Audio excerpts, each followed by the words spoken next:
जब तक तेरा गरूर और गुस्सा बाकी है, अपने आप को नेक लोगों में शुमार मत कर। सबसे मुश्किल कामों में एक अपने इल्म पर खुद अमल करना है। लोगों से किनारा कश हो जाना सेहत और सलामती का राज है। अल्लाह के करीब होना चाहता है तो लोगों पर शफकत कर। अगर तुम्हें दोज़ख में ही जाना है तो अपने नफ्स की मुराद पूरी करते रहो। उसे देखो जो तुम्हें देखता है, उससे मोहब्बत करो जो तुमसे मोहब्बत करता है। अपना हाथ उस अल्लाह के हाथ में दो जो थामने के लिए तैयार है। तकवा और बुर्दबारी इल्म का हकीकी जेवर है।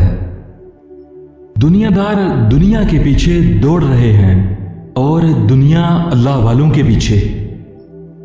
इबादत तौबा के बगैर दुरुस्त नहीं होती, क्योंकि तौबा में इब्तिदा है और बंदगी मकाम इंतहा।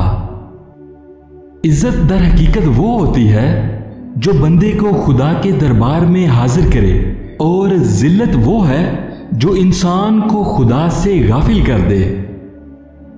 तेरे सबसे बड़े दुश्मन तेरे बुरे दोस्त हैं। रजामंदी की आंख हो तो उसे कोई ऐब नजर नहीं आता, और जब नाराज हो जाए तो उसे सिर्फ और सिर्फ बुराइयां ही नजर आती हैं। शिकस्ता कब्रों के बारे में गौर करो कि वहां कैसे कैसे हसीनों की मट्टी खराब हो रही है। सबसे पसंदीदा तरीन अमल इखलास है। लोगों की बातें पत्थरों की तरह हैं, उनको सर पर सवार करोगे तो डूब जाओगे, और अगर उन्हें पांव तले रखोगे तो बुलंद हो जाओगे। वो शख्स जो मुखलिस है वो जान लेता है कि दिखावा क्या है और हकीकत क्या है।